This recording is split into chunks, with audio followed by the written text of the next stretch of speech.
Halo sobat tanaman, gimana kabarnya hari ini? Sekarang saya mau mereview tanaman mame sapote hasil fresh cangkok yang telah saya tanam 3 bulan yang lalu ya teman-teman. Ada di video saya sebelumnya, waktu itu saya membeli tanaman mame sapote ini secara online. Setelah menanam mame sapote jenis kiwes buah bulat, kemudian saya juga membeli fresh cangkok mame sapote jenis espeda. Yang sekarang kita lihat perkembangannya ya. Setelah 2 bulan ini dia sudah tumbuh tunas baru. Proses menanamnya juga sama ya teman-teman, seperti kiwes buah bulat yang pernah saya bikin videonya. Jenis espeda ini tumbuh lebih cepat malah dari kiwes buah bulat, karena daun lamanya aja belum habis tapi dia sudah bermunculan daun barunya. Makanya jenis espeda ini jadi terlihat lebih rimbun ya. Selain juga emang pohonnya lebih pendek, dia tingginya cuma di 40 cm, beda dengan kiwes buah bulat yang tingginya 70 cm. Jadi ini dari sewaktu saya membeli, tanaman fresh cangkoknya tidak ada di 1 meter tingginya ya teman-teman. Jadi proses menanam fresh cangkok itu emang bener-bener butuh kesabaran ya teman-teman. Selain juga deg-degan saat kita menunggu tanaman itu benar-benar tumbuh atau tidak. Karena saya juga belajarnya secara otodidak dan bertanya dengan penjual online-nya cara menanamnya. Oh ya, selama 3 bulan ini tanaman mame sapote hasil fresh cangkok saya masih berada di tempat yang teduh ya teman-teman. Tidak terkena sinar matahari dan hujan secara langsung. Karena memang kebetulan di sini juga banyak tanaman, jadi dia saya letakkan di bawah-bawah tanaman yang lainnya.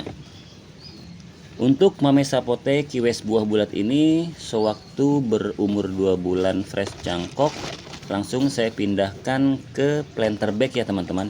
Karena saat itu akarnya sudah mulai tembus dan sudah membutuhkan media tanam yang lebih banyak lagi. Kalau yang jenis espeda ini nanti kita lihat ya teman-teman, apakah akarnya sudah mulai tumbuh banyak. Nanti juga sebulan kemudian mungkin akan kita pindahkan ke planter bag ya, supaya dia jadi lebih cepat lagi pertumbuhannya. Daun yang kecil-kecil ini adalah tunas baru ya teman-teman, karena espeda ini ternyata pertumbuhannya juga lebih cepat. Saat daun yang lamanya belum rontok semua, dia sudah tumbuh daun-daun barunya ya teman-teman. Jadi espeda ini terlihat lebih rimbun lagi. Coba nanti kita lihat pertumbuhan akar dari mame sapote espeda ini ya teman-teman. Oh ya, di sini saya menggunakan polybag ukuran 20 teman-teman sewaktu menanamnya, yang hanya dengan menggunakan tanah murni saja tanpa campuran apapun. Beda dengan yang sudah masuk ke planter bag ukuran 35 liter ini, mame sapote saya sudah ditambahkan media tanamnya, yaitu tanah merah, sekam mentah, dan juga pupuk kandang. Sedikit aja tapi ya teman-teman, jangan terlalu banyak. Nanti seiring pertumbuhannya baru kita tambahkan lagi. Dalam memilih mame sapote fresh cangkok, saya selalu mengutamakan yang sudah bercabang ya teman-teman. Karena memang pertumbuhan mame sapote untuk pembentukan cabang itu cukup lumayan lama ya, apalagi dari fresh cangkok. Jadi saya mengusahakan tanaman fresh cangkoknya yang sudah bercabang. Sekarang kita lihat ya dari polybag ini akar mame sapote espeda. Kalau kita lihat selama 2 bulan menanam fresh cangkok mame sapote jenis espeda ini, akarnya juga sudah mulai tembus ya teman-teman. Berarti pertumbuhan akarnya bagus, sudah mulai banyak sampai dia keluar dari polybagnya. Kalau yang ini media tanamnya masih benar-benar tanah murni ya teman-teman, tanpa campuran apapun. Tapi tanah yang gembur ya, supaya nanti dalam melakukan penyiraman tanaman tidak menggumpal sehingga membuat polybag menjadi mampet. Kebetulan pertumbuhan espeda ini dibarengi dengan calon bunga ya teman-teman. Tapi nanti nggak apa-apa, kita rontokin aja supaya tanaman ini bisa konsen ke pertumbuhan akar dan daunnya dulu. Karena untuk pembentukan bunga nanti saja ya, setelah tanaman sudah benar-benar kuat dan tumbuh subur. Karena seperti yang teman-teman tahu, tanaman Mame Sapote ini buahnya cukup besar dan pastinya berat ya, sehingga dibutuhkan tanaman yang benar-benar sudah kuat. Jadi wajar ya teman-teman kalau tanaman Mame Sapote yang sudah masuk polybag, apalagi planter bag, harganya bisa jadi lebih mahal dari fresh cangkok.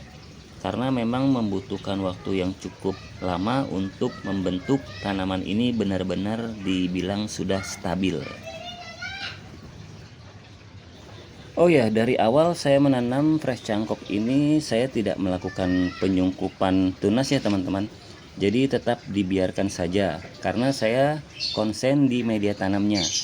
Kebetulan fresh cangkok yang saya beli ini akarnya juga sudah cukup banyak, jadi saya tinggal melakukan penanaman di polybag menurut petunjuk dari penjualnya.